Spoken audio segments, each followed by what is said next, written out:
जी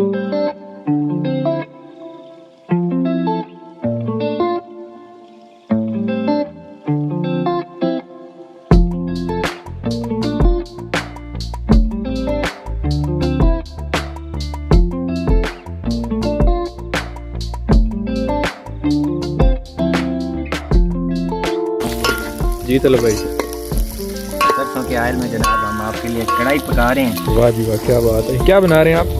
ये जी आज हम बना रहे हैं बीफ कढ़ाई। माशाल्लाह जी माशाल्लाह। हमने जो है वो 1.5 चम्मच सरसों का ऑयल डाला है। अच्छा। और उसके बाद हमने इसके अंदर सफ़ेद प्याज जो है वो बारीक डाले हैं। अच्छा। थूम की 2 गिरियाँ डाली हैं। इसका टेस्ट बैठ करेगा।